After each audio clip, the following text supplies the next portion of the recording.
Hi, good evening. Thank you for that introduction. And thank you all for being here. And I'm so delighted to read with Liz and Daryl and Jay. This first poem is taken from a photograph by John Slaughter. And it's called Befriending Silence.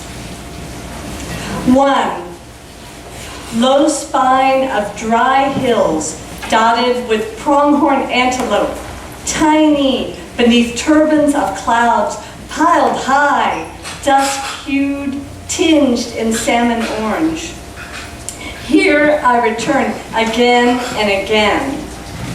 If I could step inside this desert, the air would dry my throat while antelope amble by, satisfied with moisture of cactus and muted green growth.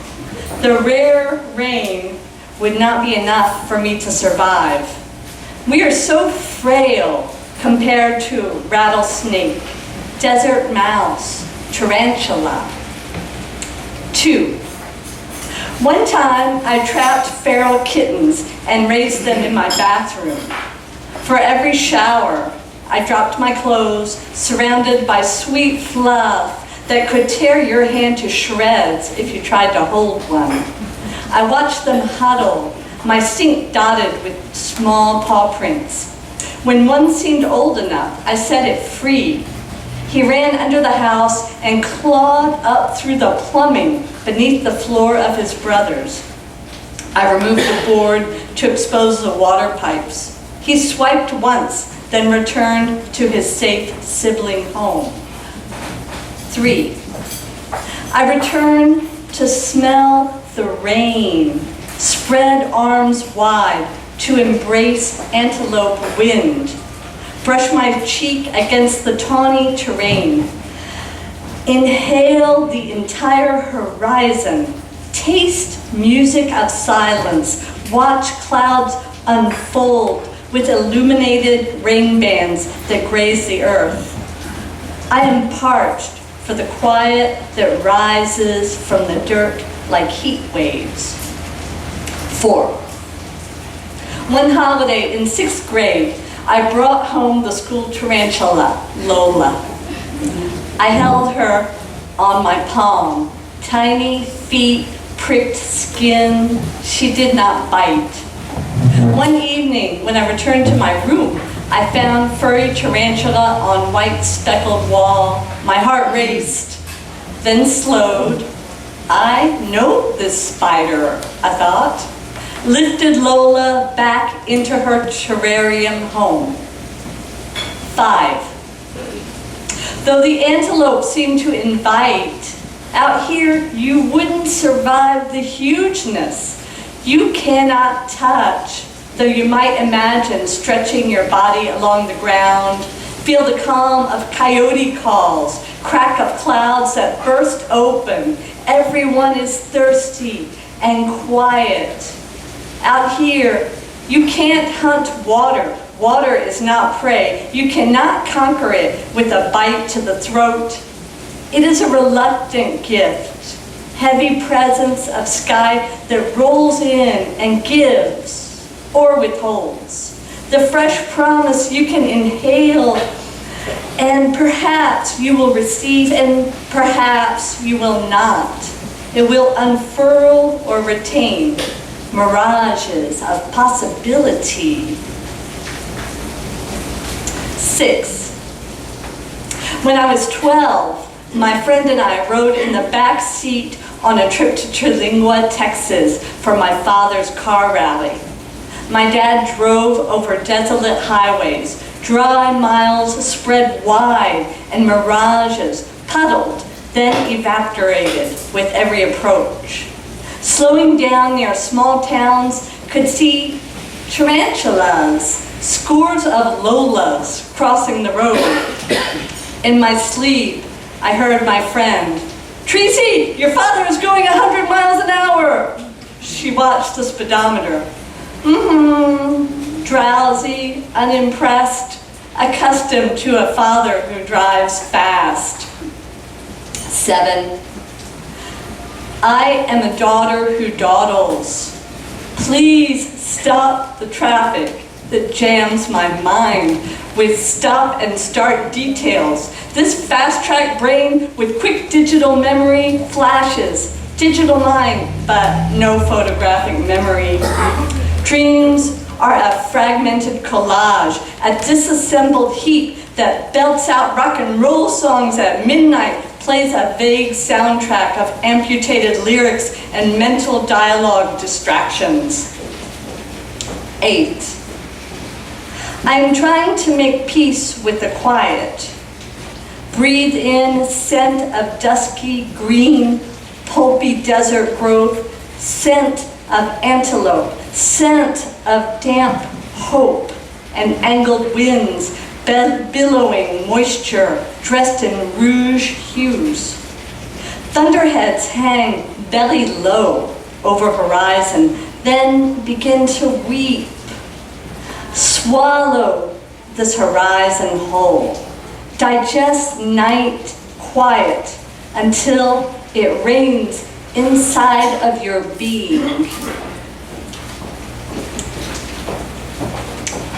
This poem is called Nightmares.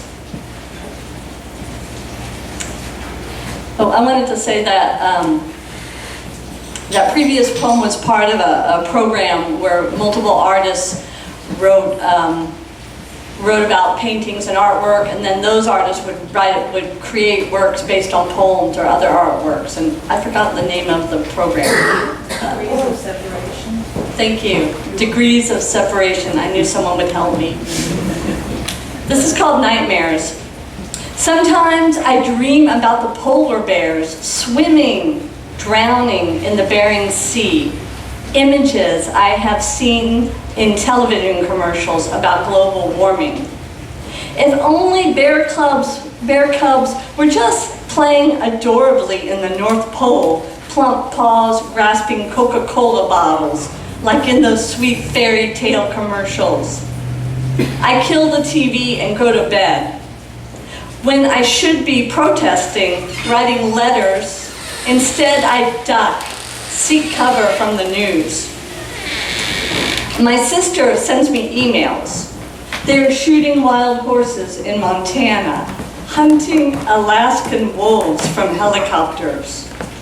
Louisiana hunters aim shotguns at coyotes, deer, snakes, ducks, even a whooping crane or two.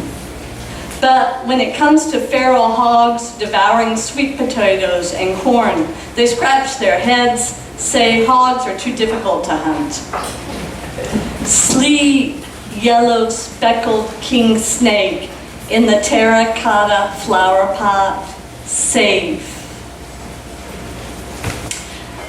This poem is called Tattoos and Birthmarks. Joe showed me his heart with the dagger, a cross, a swastika, all bleeding like algae on his thick, freckled boy arms. Don't mean nothing, he shrugged, bowled the ball down the lane, crashing the pins as his pregnant wife drank Sprite.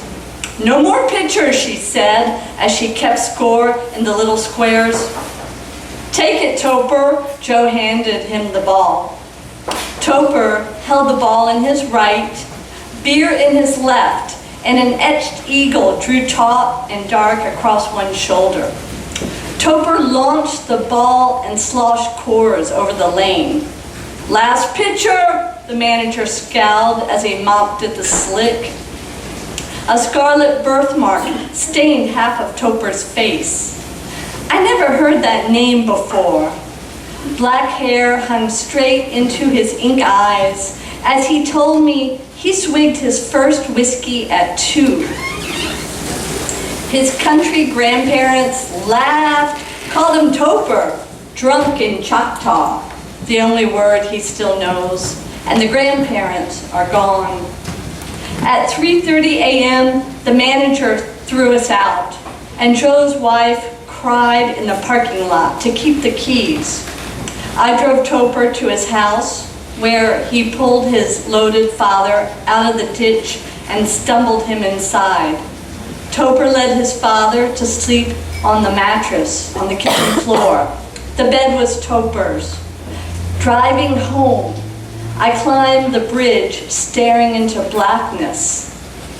Coasting down, cars passed me, and I felt like I was in one of those dreams where I can't stop, no brakes. None of us has brakes.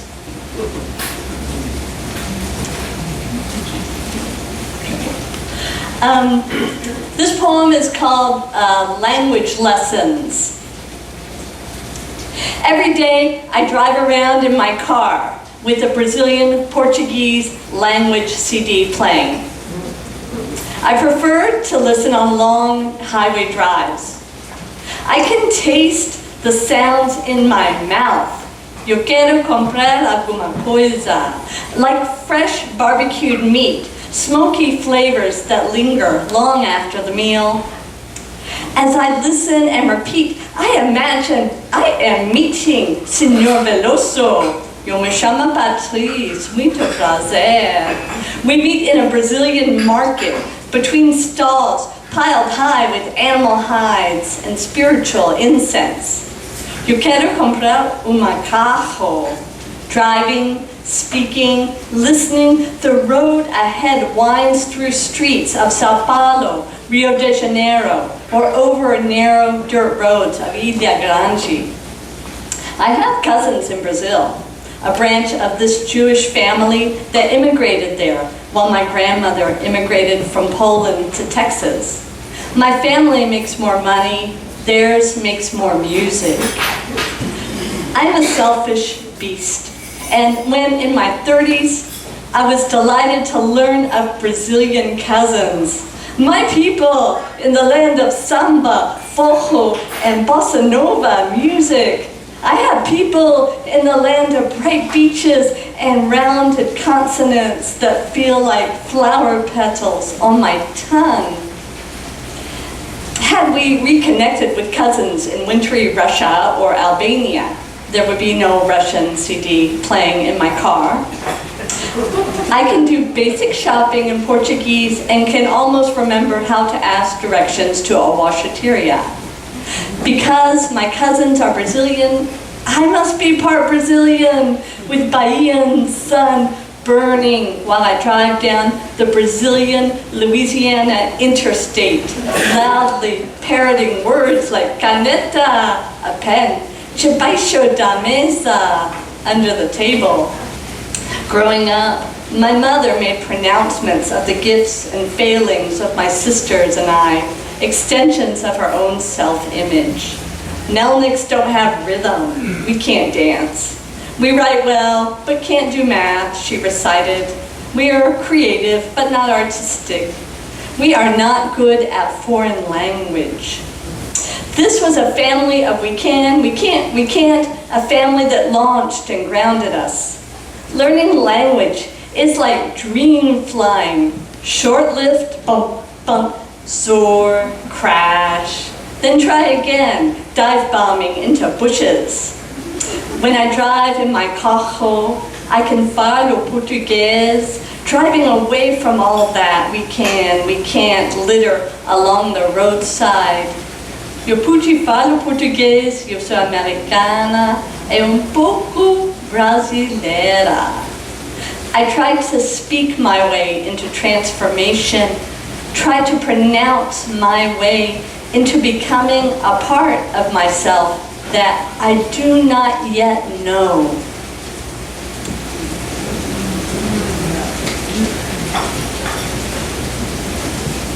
Claire's timing me. Thank you, Claire.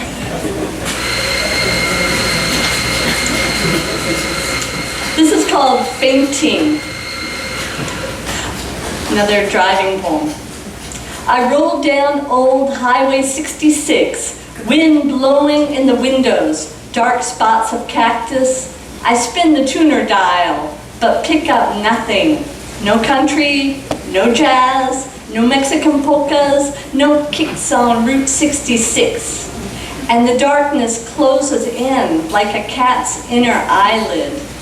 Into the hills, still no radio station, and I slow, downshift, remember Roscoe, bus driver, when I was in the 4th grade.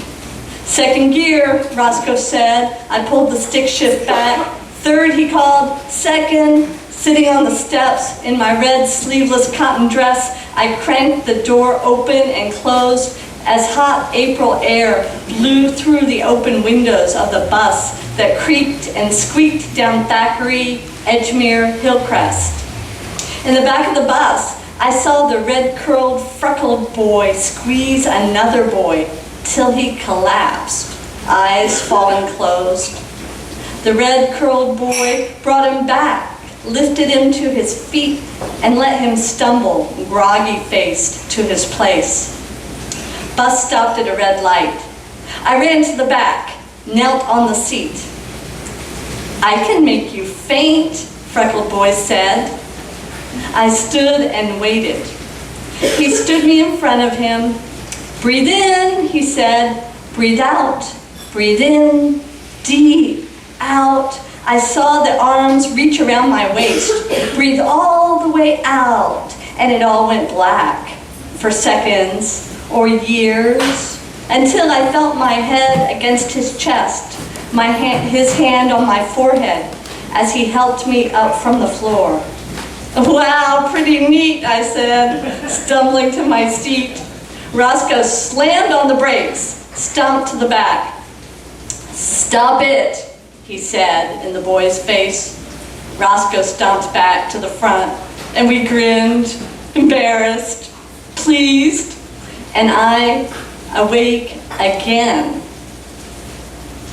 in the cooling, dark hills.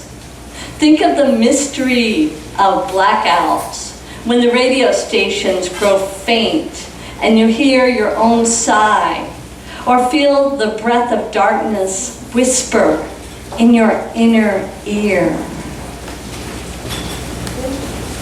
Thank you.